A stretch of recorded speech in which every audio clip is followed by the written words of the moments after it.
why do I look this way? Am I still crazy? Yeah, but it's managed crazy, because now, you see, I'm a published author, I'm a published poet, I do artwork as a way to communicate when I can't talk. I use nonverbal communications.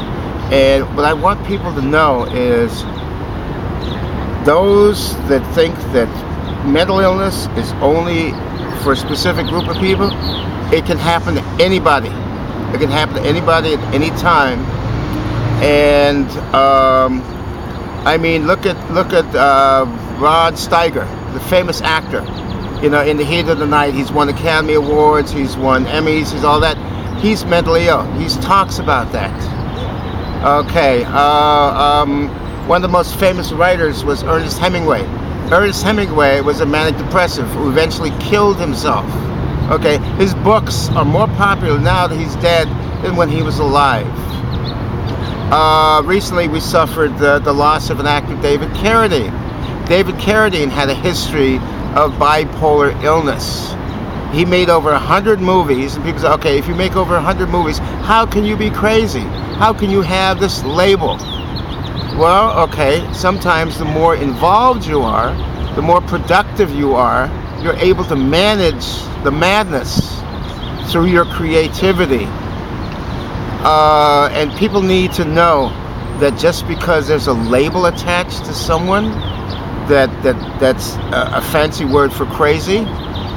Some of the most crazy people in the world are the most creative, the most recognized. Salvador Dali, the Spanish painter and muralist.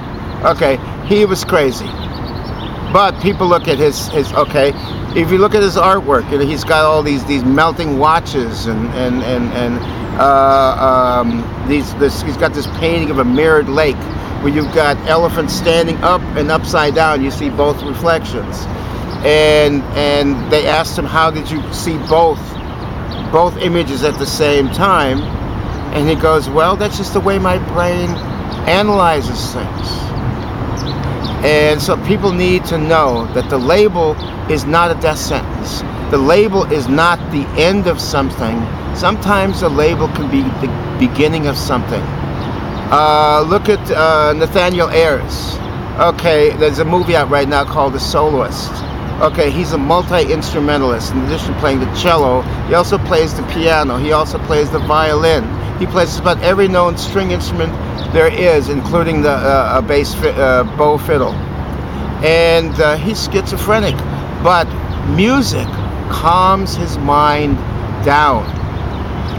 And now his sister has created a foundation from all the money that is being made off of his message and his movie, and through the help of Steve Lopez, the LA Times reporter that originally talked about Nathaniel in a book which became the movie.